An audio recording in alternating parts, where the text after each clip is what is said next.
daleen ak jàmm ci Sans Frontières TV am nañu mbégte dellusiwaat ak yéen ci ay xibaar bi soxal coup d'état ba am ca Guinée Bissau ci àllarba ji ñaar fukki fan ak juróom benn tey ci alxamis ji nag jot nañu ab communiqué bu bàyyeeko ci ministère de l'intégration africaine des affaires étrangères et des Sénégalais de l'extérieur muy xamle ni Umaro Sissoco Embalo ñëw na Dakar Sénégal itam am na taxawaay bu am solo bu mu am ci CEDEAO ak ndaje mi mu doon amal ba dogal yu bare bari génn fa président Bassirou Diomaye Diakhar Faye dugal loxoom kon bu baax a baax ca coow la ca Guinée Bissau ñu yeggee leen léegi communiqué bi balay booba nag aimé leen vidéo bi te partagé ko ngir ñeneen jot ci bu ngeen abonégul ci Sans Frontières TV itam ngeen def ko te bës ci cloche de notification bi ngir dara dootu leen rëcc boobu lépp communiqué lii la wax le gouvernement de la République du Sénégal informe que son excellence monsieur Bassirou Diomaye Diakhar Faye président de la République a pris une part active ce jour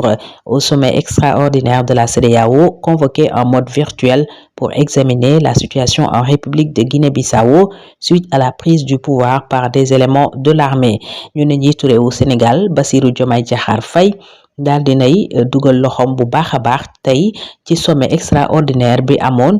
ci CEDEAO muy loo xam ne dañ ko amal ci xarala yu bees yi maanaam en mode virtuel président Bassirou Diomaye Faye nag daal di cay am taxawaay bu am solo bokk ci soxaloon waxtaan bi soxal Guinée-Bissau ak coup d'état ba am te l'armée bi def ko ñu ni cette session a adopté entre autres mesures la condamnation ferme de la tentative de prise de pouvoir par la force, l'appel au rétablissement de l'ordre constitutionnel ainsi que la libération sans délai du président Umaro Sissoco Embalo et de l'ensemble des personnes détenues ñu ne ndaje moomu li ko waraloon mooy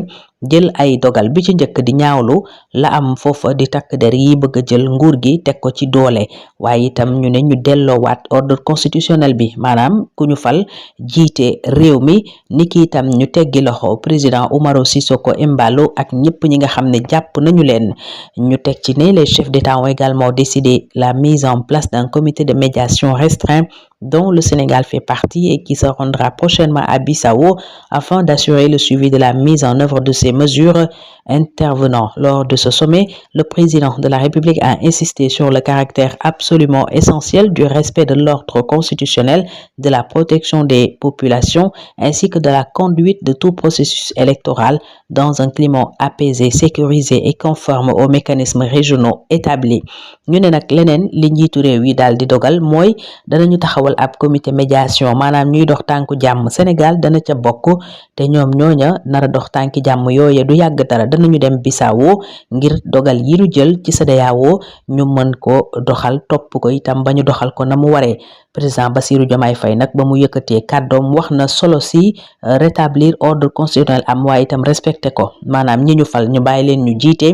te nag ñu aar itam lépp lu jëm ci wàllu askan wi ak seen moomeel ak yépp mu ne itam bëgg na daal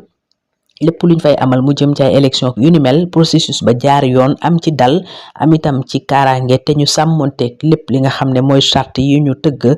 ci dendu Afrique ak li ko wër ñu ne itam depuis le début de la crise les autorités sénégalaises sous la conduite personnelle du chef de l'État sont en communication directe avec l'ensemble des acteurs bissau-guinéens concernés communiqué ministère bi itam mi ngi xamle ne bi coow li jibee ba tey ca Guinée-Bissau kilifay Sénégal yi ci kilifteefu président Bassirou Diomaye Faye ñi ngi waxtaan wu dakkul benn yoon ak ñëpp ñi nga xam ne la xew Guinée-Bissau am nañ ca wàll. Ces échanges ont notamment porté sur la libération du président Embalo et de certains de ses compagnons, de tous les autres acteurs politiques arrêtés, ainsi que la réouverture des frontières pour faciliter l'exfiltration et le rapatriement, y compris des membres de différentes missions d'observation électorale. Un aéronef a été affrété par le gouvernement pour se rendre à Bissau afin de contribuer à cette opération de rapatriement. Communiqué ministère des Affaires étrangères bu Sénégal itam nee na waxtaan yooyu nag moo indi ñu daal di bàyyi président Umaro Sissoco Embalo ak ñi mu àndaloon waaye itam yeneen acteurs politiques yi ñu tegoon loxo yépp niki ñu ubbiwaat itam frontières yi ba mën a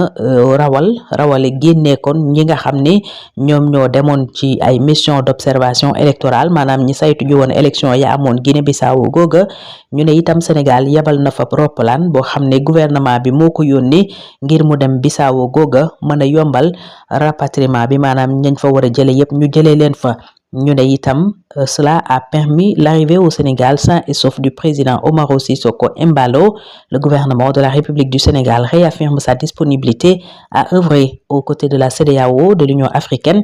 et de tous les partenaires concernés en vue de soutenir le dialogue, la stabilité et la restauration rapide de l'ordre constitutionnel et de la légitimité démocratique dans ce pays frère.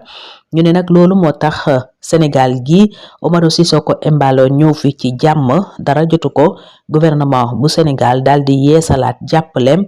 ci wetu CEDEAO ak Union africaine ñi ki itam ñëpp ñi nga xam ne yëf yi soxal na leen ba daal waxtaan ñu yombal ko waaye itam dal ak ordre constitutionnel dellusiwaat ci Guinée Bissau googa niki li askan wi dogal ñu doxal ko légitimité démocratique bu réew moomu ñu daal di koy sàmm ba lépp ñoŋaat lii mooy xibaar yi bàyyeekoo ci ministère de l'intégration africaine des affaires étrangères et des Sénégalais de l'extérieur yëgal ñu ne kon président Bassirou Diomaye Faye ci turu Sénégal dugal na loxoom ca coow la ca Guinée Bissau dugal loxo gu jur nag Umaro Sissoco Embalo ma jiite woon réew mooma te nguur gi ñi nga xam ne ñoo di takk der foqatikoo ci loxoom dal di ñëw fii ci Sénégal dara jotu ko nag buñ sukkandikoo ci biléb communiqué ñu ngi leen di gërëmaat bu baax a baax ci ànd bi ak Sans Frontières TV